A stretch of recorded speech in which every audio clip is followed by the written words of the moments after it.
Hey gut, in this video I'm going to talk about the keto diet. Keto diet debunked. Is this diet really healthy for you? What are the dangers and the risks, especially if you're dealing with an impaired digestion?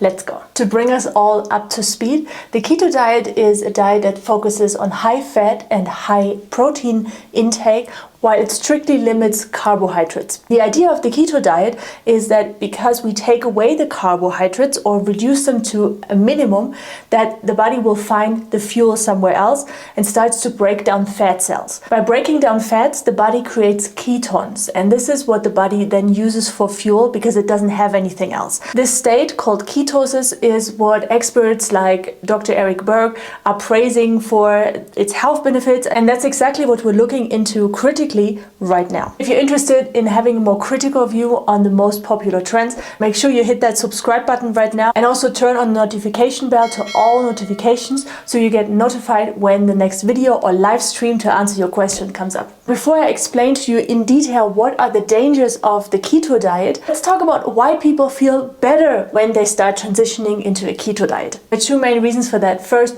the keto diet cuts out nearly all processed foods. So if you're cooking more at home, you're more conscious, you also reduce your stress levels, you reduce the toxin load that the standard American diet puts on our bodies, and you will feel that the body starts to breathe. Second reason people initially feel better on the keto diet is because they eat more vegetables.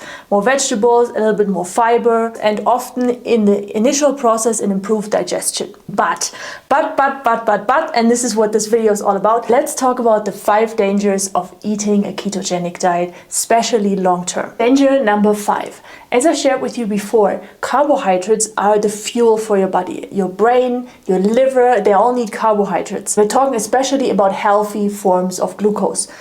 Not high fructose corn syrup, but healthy glucose from fruits, vegetables, and grains. Most gut feeders that I talked to started a keto diet because they had health problems, right? They wanted to lose weight, or they had constipation, or gut issues, or anxiety, or whatever the reason is why you're watching this video. The problem with the keto diet is, if your body doesn't have healthy glucose, your body goes into a chronic state of stress. Adrenaline from your beautiful and precious adrenals is secreted on a constant basis because that helps to draw out the last resources of glucose. So your liver and your brain and your nervous system, who are in desperate need of having healthy glucose because it cools everything down. It's important for making your body work properly. And if this is not happening and literally your wires get hot, your adrenals start to kick in. And with a keto diet over long term, you damage your adrenals big time, leading to more sleep problems, anxiety, chronic fatigue, and worsening your digestive system,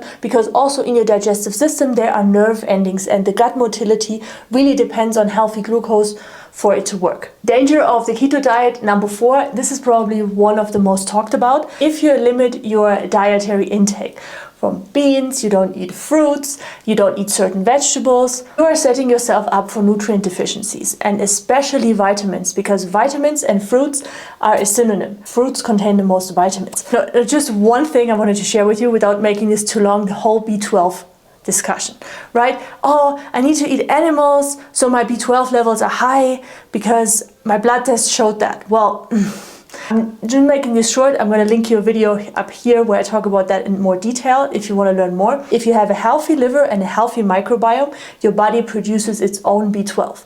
This is the B12 your body needs. The B12 from the pork that you eat, or from the cow liver or the eggs, does not have the right form of B12 that is absorbable by your body. If you eat a keto diet and you do a blood test, and I come back from laboratory, hey Peggy, look, I've got really high B12 levels, I don't need any B12. The problem with all of these blood tests is that just because the B12 in your blood is high doesn't mean that the B12 actually gets into your brain, into your nervous system, healing your liver, healing your adrenals. Because this form of B12 that comes from animal liver is not designed for your body.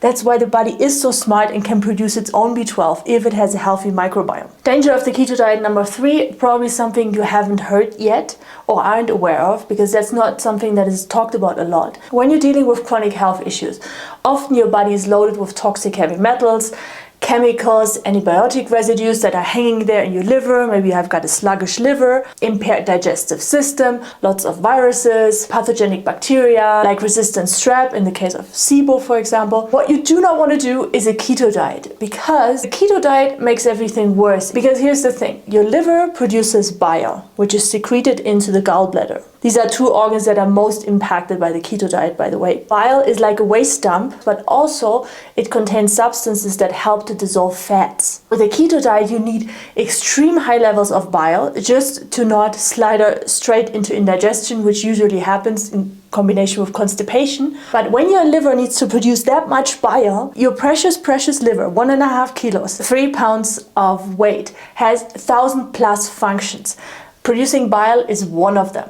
If the liver is very taxed, it cannot do its detox job. That's why the meal plans that I'm recommending, the 1-week stomach healing challenge, the 1-week gut healing challenge, what we're all talking about on this channel, if you want to heal your liver, your gallbladder, your digestion, you gotta reduce the fats. So the liver has time to detox the body and actually fight off those pathogens, bring out medication residues, bring out toxins. With a keto diet, you clog up the detox pathway of your liver, but also your lymph system, because the lymph gets very thick. Just as your blood gets very thick, which can increase blood pressure, for example, it can damage your liver more, it can damage your heart. Because if you imagine you have a smoothie here, the thicker the smoothie, the more pressure your body needs to put on the blood vessels, just get the liquid moving, right? In this case, your blood. This is also the reason why if you're doing keto diet, ketogenic diet over a long period of time, a lot of clients that come to me feel sluggish, they feel more tired, they got constipation, but also if they want to transition their diet and they actually want to eating a banana again or eating some delicious red grapes, they get huge insulin problems because your pancreas is hit by the keto diet as well. And it often takes a long time to transition. This is why in the bonus content, if you're still with me, in the bonus content, we're going to give you the first step that you can do if you want to transition from a keto, high-fat, high-protein diet to a more sustainable and gut-healing diet, which is plant-based and low-fat. Danger of the keto diet number 2 is a rather collective danger. It's about you taking care of the planet and the impact your diet has on the earth. If you're eating animal products in excess, it needs way more resources than a plant-based diet. Super unsustainable. Imagine everybody would eat keto, our planet would be like in huge trouble.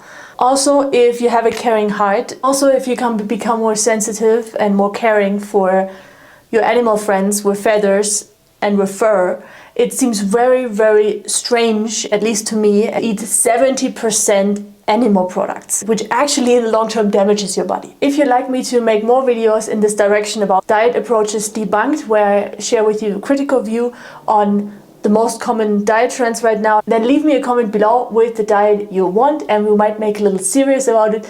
Most popular diets debunked. Danger number 1 of the ketogenic diet is this high protein, high fat diet is the perfect recipe for creating gallstones, creating kidney stones, because your body is not made for this high amount of fat and high amount of protein, especially if you're already dealing with chronic health issues. Now, a kidney stone or a gallbladder stone takes time. It takes time to form itself. It's just like a dough in the kitchen. If you got the right ingredients and you actually get a stone or a bread. With a low-fat plant-based diet, it's almost impossible to create gallbladder stones or kidney stones. As I promised, bonus content if you're feeling like, Peggy, I'm eating a keto diet, but I want to change to a more plant-based low-fat diet.